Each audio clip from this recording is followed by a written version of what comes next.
السلام علیکم ناظرین، اردو پوائنٹ کے ساتھ میں ہوں عمر خطاب۔ جیسے کہ آپ کو پتہ ہے کہ کشمیر کی صورتحال بہت سنگین ہے، وہاں پر کرفیو لگایا گیا ہے بھارت کی طرف سے۔ 16 سے 17 روز ہو چکے ہیں، وہاں پر لوگ اپنے گھروں میں محصور ہو کر رہ گئے ہیں۔ وہاں پر جو کشمیری ہیں ان کے جو حقوق ہیں، جو ان کی آزادی ہے وہ چھینی گئی ہے، اس پر قبضہ کیا گیا ہے، اور وہ اپنی آزادی کی جو جنگ ہے وہ دہائیوں سے لڑ رہے ہیں۔ اس ساری صورتحال پر بات کرنے کے لیے آج ہمارے اسٹوڈیو میں اسپیشل جو گیسٹ ہیں ان سے میں آپ کا تعارف کراتا ہوں۔ جناب ویر مہندر پال سنگھ ہمارے ساتھ موجود ہیں، یہ پارلیمانی سیکرٹری وزارت انسانی حقوق اور اقلیتی امور ہیں۔ بہت شکریہ آپ کے وقت کا، آپ نے اردو پوائنٹ کے لیے وقت نکالا۔ بہت بہت شکریہ جی آپ تو سب سے پہلے تو میں یہ آپ سے ویر جی سوال کروں گا کہ آپ انسانی حقوق کے جو اقلیتوں کے حوالے سے پارلیمانی سیکرٹری ہیں، وزارت ہے آپ کے پاس، تو وہاں پر جو ہو رہا ہے کشمیر میں، مقبوضہ کشمیر میں، وہاں پر ان کی آزادی جو ہے اس کے لیے وہ جنگ بھی لڑ رہے ہیں، ان کے جو حقوق ہیں ان کو کس طرح آپ دیکھ رہے ہیں؟ جی بہت بہت شکریہ آپ کا عمر بھائی، اور آج کا ٹاپک بڑا اہم ٹاپک ہے، کیونکہ کشمیر جو ہے ہم سمجھتے ہیں کہ یہ پاکستان کی شاہ رگ ہے، اور کبھی بھی کوئی بھی انسان، کوئی بھی جانور، کوئی بھی جاندار جو ہے اس کی شاہ رگ اگر نہ ہو تو وہ زندہ نہیں رہتا۔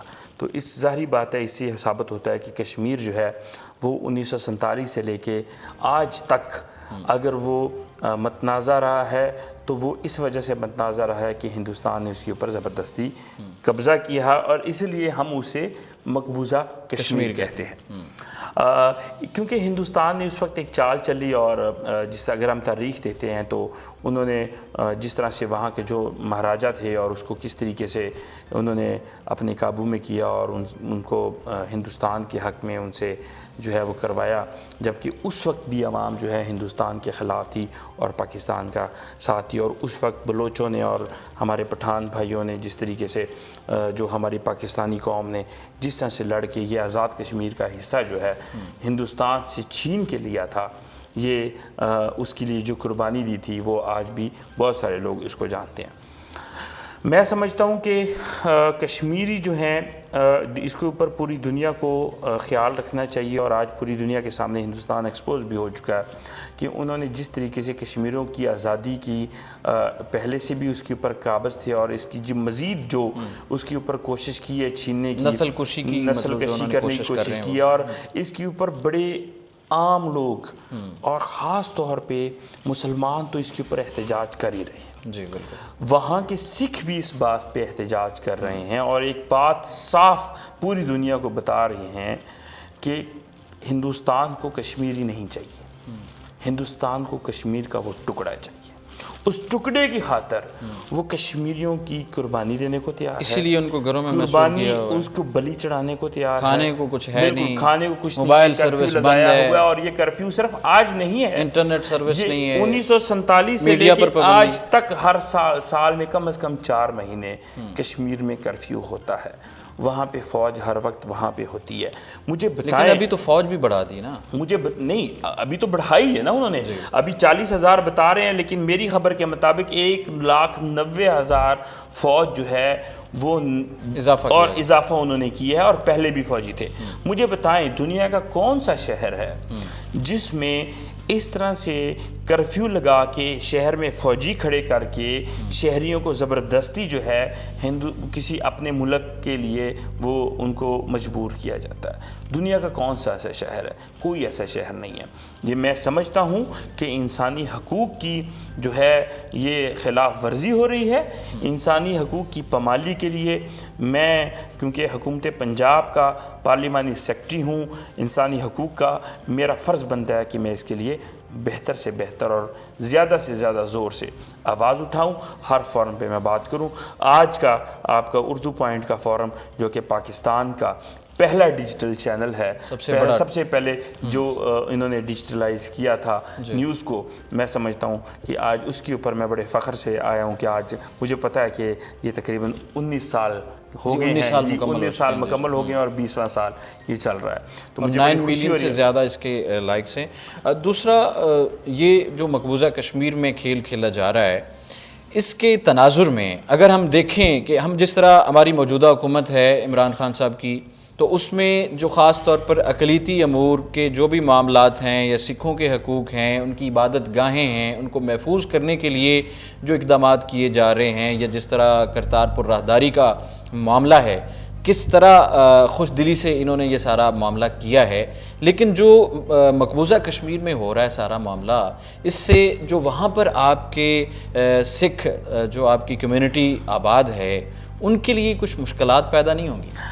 عمر، میں آپ کے چینل کے ذریعے آج پاکستانی عوام کو اور دنیا میں رہنے والے تمام جو اردو پوائنٹ کے ویورز ہیں ان کو بتانا چاہتا ہوں کہ ہم ان لوگوں کو پاکستان کو صرف کرتارپور راہداری کا پتہ ہے، عوام کو، جی، اور عمران خان کی حکومت پس پردہ جس طریقے سے سپیڈ سے لیجسلیشن پہ کام کر رہی ہے، ٹھیک ہے، جس سپیڈ سے، یہ میں آج آپ کے چینل کے اس سے میں اس بات کو کھول رہا ہوں، جی جی، یہ آپ کو بہت جلد نظر آئے گا کہ پاکستان جو ہے وہ پرانا پاکستان نہیں رہا، واقعی تبدیلی انشاءاللہ۔ میں آپ کو ایک مثال دوں گا اور جس کا میں چشمدید گواہ ہوں۔ وہ کیا ہے؟ ایویکیو ٹرسٹ پراپرٹی بورڈ، جو کہ ہندو اور سکھ مذہب کی پراپرٹیز جو ہیں ان کے لیے 1975 میں بنا، اس کا قانون بھی اس وقت بنا، اور اس کو قانون کو، یہ بورڈ تو بن گیا تھا لیکن اس کا فائنل قانون جو پاس ہوا تھا لاسٹ ٹائم، وہ قانون میرے پاس پڑا ہوا ہے، اور اس کے اوپر جو سگنیچر ہیں، فائنل اتھارٹی جو ہے، سیکٹری نے سگنیچر کیے ہیں، لیکن ساتھ پریزیڈنٹ ضیاء الحق بھی لکھا ہوا ہے۔ اچھا، اس کا مطلب یہ ہے کہ لاسٹ جو قانون بنا ہے، ایمینڈ ہوا ہے یا واٹس ایور جو بھی ہوا ہے، وہ ضیاء الحق کے دور میں ہوا ہے۔ ٹھیک ہو گیا۔ ضیاء الحق کا دور اور آج کا دور، اس میں ایک رتی برابر، ایک لفظ برابر کی ترمیم نہیں ہوئی، وہ عمران خان صاحب کروا رہے ہیں۔ اور اس قانون کے ذریعے آپ کو پتہ ہوگا کہ پچھلے دور میں جو آصف ہاشمی تھا، جو پیپل پارٹی کا تھا، اس نے جو کرپشن کیا، آج بھی اس کے اوپر کیسز چل رہے ہیں۔ صدیق الفاروق کو اسی وجہ سے سپریم کورٹ نے ہٹا دیا، کیونکہ 3 روپے 4 روپے مرلہ زمین انہوں نے دی ہے، اس لیول پہ انہوں نے کرپشن کی۔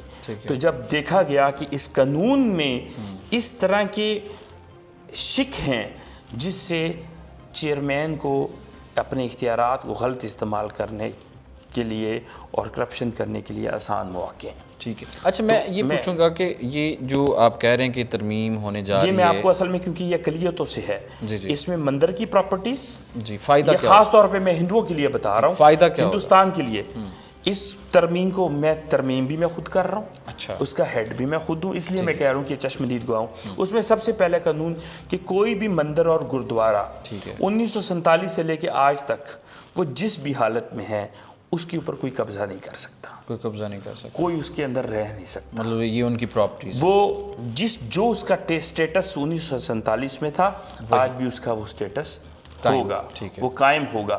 یہ ہندو مذہب کے لوگوں کے لیے اور سکھ مذہب کے لوگوں کے لیے بہت فخر والی بات ہے، ٹھیک ہے، اور یہ پوری دنیا کو بتانے کے لیے کہ پاکستان میں اقلیتوں کی عبادت گاہیں کہ وہ ہجرت بھی کر گئے ہیں تو اس کے بعد بھی یہ آج محفوظ ہیں، تو یہ قانون ان کے لیے، اس بات کے لیے مطلب یہ آپ کے لیے قابل فخر ہے کہ آپ اس کے، ٹھیک ہے۔ دیکھیں آج اقلیتوں کی بات ہو رہی ہے، یہاں ہندوستان میں اقلیتیں محفوظ نہیں ہیں، ہم تو ان کی عبادت گاہیں جو چھوڑ کے جا رہے ہیں ان کے تحفظ کے لیے بھی قوانین عمران خان صاحب کی سربراہی میں بن رہی ہے۔ تو اس طرح کی یہ چیزیں میں کمپیریزن کر رہا ہوں، اور یہ میں ساتھ اس حکومت کی، وزیر اعظم عمران خان صاحب کی، کیونکہ یہ فیڈرل کا معاملہ ہے، حالانکہ میں پنجاب سے تعلق رکھتا ہوں، لیکن کیونکہ اس کے لیے، اس قانون کی ترمیم کے لیے بھی انہوں نے کچھ قانونی لوگ، 5 سکھ اور 5 ہندو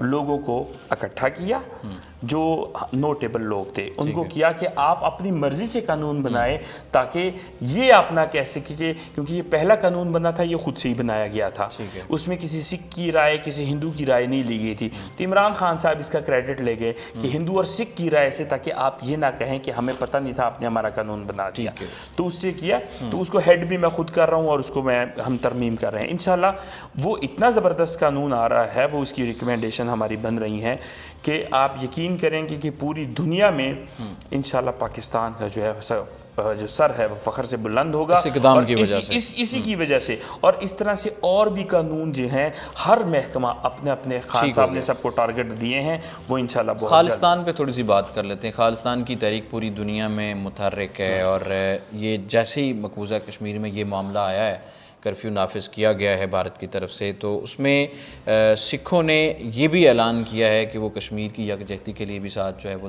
انہوں نے تحریک چلائی ہے. اس کو آپ کس طرح دیکھ رہے ہیں، اور خالستان کب تک بن جائے گا؟ سب سے پہلی بات یہ ہے کہ خالستان کی جو بات ہوتی ہے، اکثر لوگ یہ سمجھتے ہیں کہ خالستان کو بنانے میں پاکستان کا ہاتھ ہے اور وہ ہندوستان کو توڑنا چاہتا ہے. اچھا، سب سے پہلی غلط فہمی یہ تو میں لوگوں کی دور کر دوں. ٹھیک ہے. خالستان پاکستان کی وجہ سے نہیں بن رہا، خالستان ہندوستان کے ظلم کی وجہ سے بننے ظلم کی وجہ سے بن رہا ہے. جب آپ ایک اپنے شہریوں کو، ایک صوبے کو ان کی اصل مذہب کی شناخت نہیں دیں گے، ٹھیک ہے، تو وہ کیا کریں؟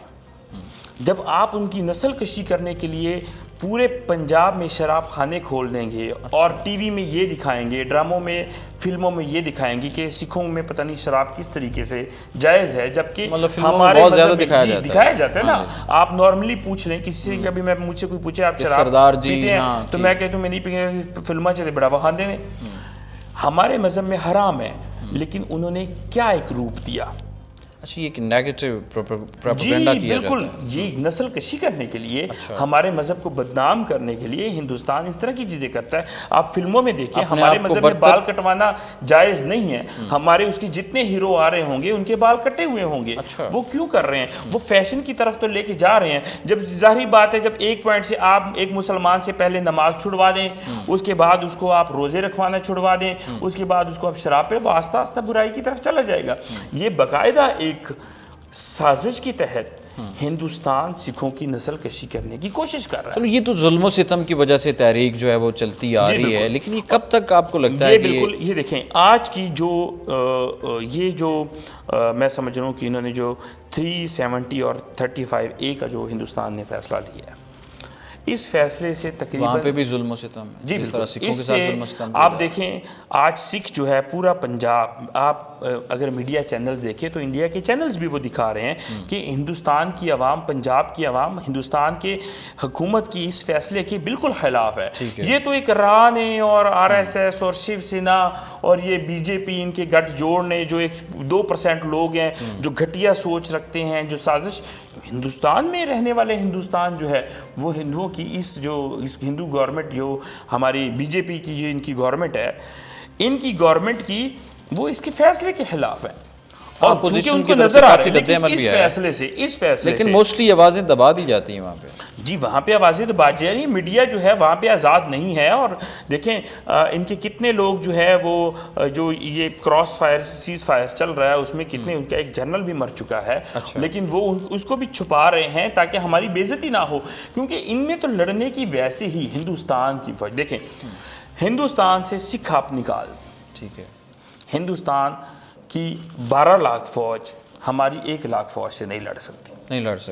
یہ بہادری کی تو ویسے بھی سکھوں کی جو بہادری کے تو ویسے بھی چرچے ہیں. میں آج آپ لیکن اگر خالستان تحریک کامیاب ہو جاتی ہے، خالستان بن جاتا ہے، تو اس پر جو وہاں پر جو یہاں پہ پاکستان میں سکھ ہیں، کمیونٹی ہے، وہ اس کو کس نظر سے دیکھیں گے؟ ان کا نظریہ کیا ہوگا؟ میں سمجھتا ہوں کہ پاکستان جو ہے ان کو صرف ایک چیز، ایک پاکستان کی گورنمنٹ یا عوام خالستان کے بننے میں صرف ایک بات کے لیے وہ ہیں کہ ہماری جو خالستان اگر بن جائے ان کو ایک فائدہ اور ایک خوشی ہے. اچھا، کہ ہمارا بارڈر جو ہے وہ سکھوں کے ساتھ ہو، ہمارے روزانہ جھگڑے نہ ہوں، ہم جو ہیں آزادی سے تجارت کر سکیں، ہمارے لوگ آ جا سکیں.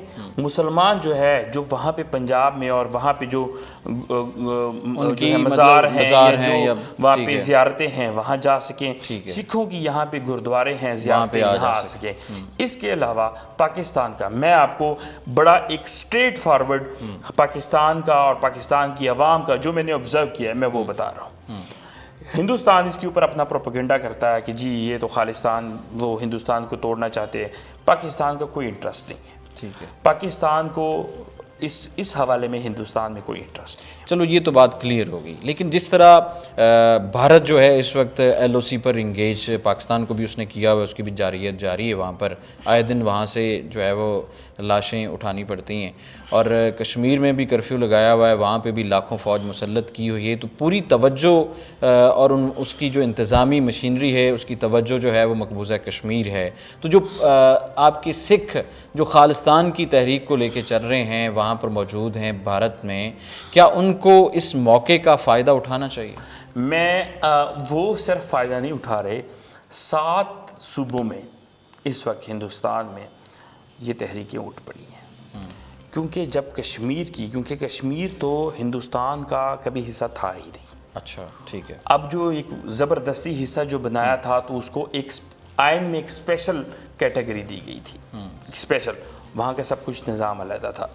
اب انہوں نے ہندوستان میں جو یہ کام کیا وہ 370 اور 35A کو اس وقت انہوں نے ہٹایا کہ جب کشمیر کی مقبوضہ کشمیر کی جو ان کی وہ ہے ٹیریٹری ہے، اس کے اندر جو قانون ساز اسمبلی ہے وہ موجود ہی نہیں ہے. ٹھیک ہے.